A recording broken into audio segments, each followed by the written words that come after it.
Federal law enforcement officials are celebrating what they consider to be a major victory in their war against organized crime. A former head of the Sicilian mafia and 16 other reputed organized crime figures convicted yesterday of running one of the biggest heroin smuggling rings ever uncovered. The New York trial took 17 months to complete at a cost of several $1 million. The defendants had been accused of smuggling more than $1.5 billion worth of drugs into the United States alone. The trial was marred by violence. One of the defendants was critically wounded in an apparent mob hit in Manhattan earlier this year. Last December, a second was found murdered outside a Brooklyn bakery. Prosecutors say the ring spanned several countries, and the convictions are a major blow to organized crime. I think the impact on the mafia of these cases and the convictions today have been devastating. The organization, if this continues, and it should continue, the efforts by the DEA and the FBI and the Customs Service and the U.S. Attorney's offices, if it continues, there's not going to be a mafia. Prosecutors say they'll sue the convicted defendants to recover $5 million in illegally obtained assets. Thank you.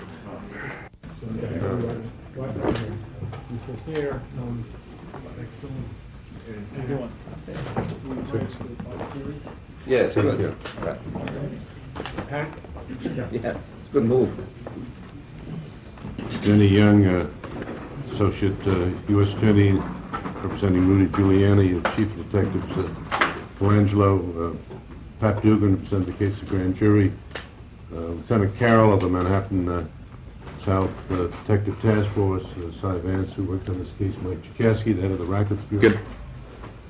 Perhaps the most significant aspect of this case is that it's the result of a very close cooperation initially between the New York City Police Department and the FBI. When these shootings occurred, the police on the beat brought in detectives who recognized that this was the victim was a defendant in the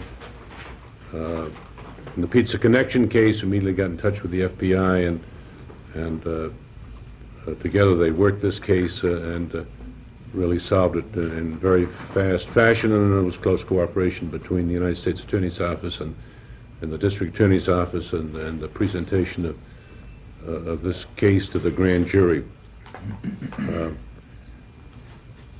3 men have been indicted today for the shooting of a defendant in the Pizza Connection trial on the Greenwich Village Street on February 11, 1987. Salvatore Spatola, Giuseppe Amico, and Philip Ragosta are charged with conspiracy in the second degree and attempted murder in the second degree for the shooting of Pietro Alfano. At the time he was shot, Alfano was on trial in the multi-defendant federal narcotics prosecution known as the Pizza Connection case. Philip Ragosta is separately charged with attempted murder in the second degree and assault in the first degree for shooting Ronald Price, an innocent bystander. The Office of the District Attorney and the United States Attorney's Office worked together on the investigation. Assistant District Attorney Patrick Dugan of the Rackets Bureau presented the case to the grand jury. He was assisted by Assistant District Attorney Cyrus Vance Jr., Assistant United States Attorneys Louis Free and Alfred Pavlis were in charge of the investigation for the United States Attorney's Office and were sworn in as Special Assistant District Attorneys. The indictment charges that Spatola, through an intermediary, contacted Amico in September of 1986 and offered him $40,000 to kill Alfano. Amico enlisted Ragosta to help him with the murder, offering a share of the money to be received. Ragosta in turn recruited Frank Bavosa to assist him in the murder. Amico, Ragosta, and Bavosa began surveilling Alfano. They traveled to Alfano's home in the state of Illinois in November and December of 1986 in their efforts to locate him. February 11, 1987, the three waited outside the federal courthouse for Alfano, followed him to 6th Avenue between 9th and 10th Street. Approximately 5 p.m., Ragosta and Bavosa ran behind Alfano, armed with pistols furnished by Spatola. Ragosta shot Alfano several times, then shot Ronald Price, an innocent bystander. And again, I want to thank the New York City Police Department and the Federal Bureau of Investigation for their very complete, thorough cooperation and investigation in this case. Thomas Shear, who's in charge of the New York office of the FBI, supervised the investigation. Four of the FBI's from Queens, Amico 29, and Ragosta 32 are from Brooklyn. And as you know, attempted murder in the second degree is a Class B felony. Each of these offenses carry a maximum sentence of 25 years in state prison.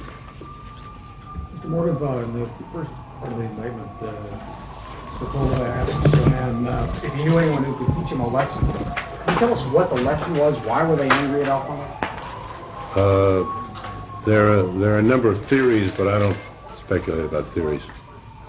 You haven't established what the problem was that led to it. That would be evidence that would come out at the trial.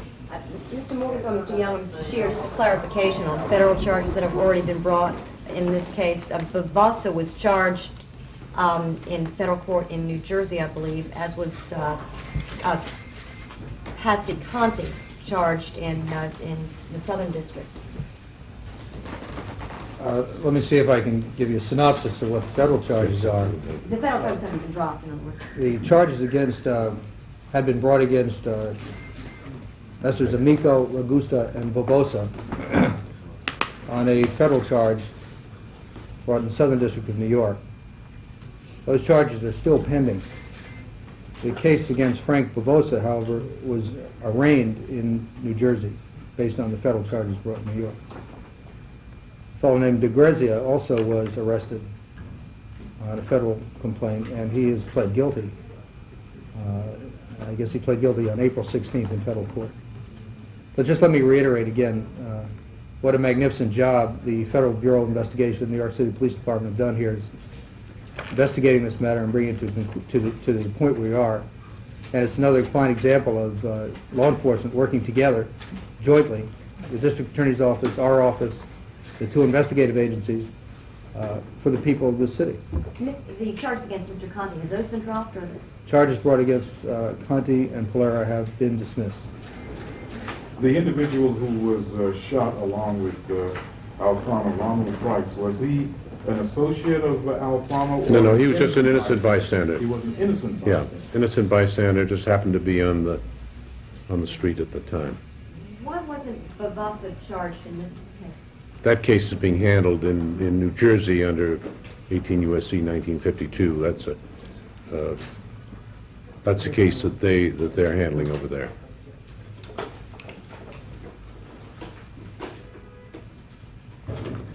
But the three defendants, Spatola, Amico, and Ragosta, will be tried here. I guess, Mr. Morgenthau, if you could for us, tell us how this case, the charges against these men in state court differ from the federal charges. Well, here they're charged for attempted murder. And that's a relatively simple charge, but it carries a maximum sentence of 25 years. So once again, if you could, in your own words, for the people at home, explain what the difference. These men have been arrested. Had been Yeah, they arrested tried earlier to and commit charged earlier. they tried to commit a murder on the streets of New York, and the three of them are charged with that murder. And that's Spatola was the middleman who recruited Amico, who in turn recruited Ragosta. Ragosta was the actual shooter. What's the difference between these charges and the federal charges?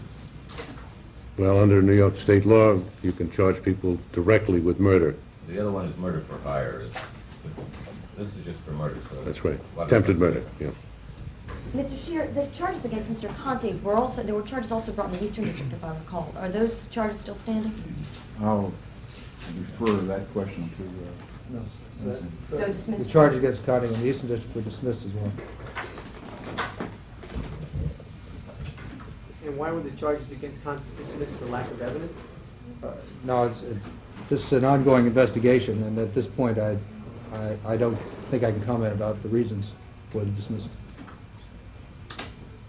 That should be stressed. This is an ongoing joint investigation, now being conducted by the U.S. Attorney's Office, the District Attorney's Office, the FBI, and the Police Department. So there's not a lot we can discuss at this moment, other than what's set forth in the documents that... Yeah, the other thing, you see, the attempted murder of Price would not be covered by any federal statute. Mr. Chair, as long as we have the opportunity to talk to you, I remember a news conference where there were guns displayed that were taken from Mr. Conti's home, and there were charges leveled against Mr. Conti, I believe, that involved possession of those guns. Am I wrong? Is that? No, you're not wrong. The And charges against Mr. Conti at this particular time have been dropped. And we're really precluded from talking in any detail about what we plan to do, but let me reassure you that our investigation with the New York City Police Department and with the federal and local prosecutors hasn't stopped. But we can't talk about it any further. One thing we didn't mention was the payment to the shooters was $40,000. I mean, that was the agreed payment. Actually, $5,000 plus expenses were paid, but that was the total agreement. Were these three in custody, or were they arrested this morning? No, they were in custody, and Amico and Ragusta will be arraigned today. Spatola's in transit. I think I missed something. Frank Barbosa, what is his disposition, having been one of the individuals who allegedly... His case is going to be handled by the United States Attorney's Office in New Jersey, because there are other charges involving him in New Jersey. Did he cooperate in bringing about this particular indictment? Well, I don't want to comment on that, but there are pending charges. He has a maximum exposure of 40 years in federal prison. So his case is being handled by the United States Attorney in New Jersey. He's been charged under the murder for hire statute, federal statute there, as well as conspiracy to murder Alfano. do you know the condition of Mr. Alfano? I'm sorry? Do you know the current condition of Mr. Alfano by any chance?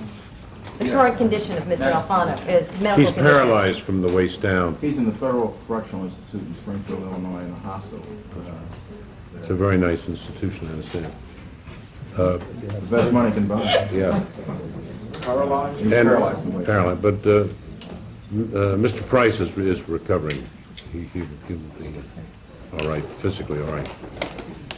And Alfano's case was severed from Peace Connection? No. He was convicted. Do you And he's remember a how many federal years he was- hospital, Alfano federal received prison in system the hospital conviction? in Springfield. Do you remember how many years Alfano received? He hasn't been sentenced He yet, hasn't but he been has sentenced. been convicted. Right. The sentencing in the pizza case is on June 2. June 2. Yeah, none of the defendants have been sentenced in this Thank case. you. Thank you. Thanks.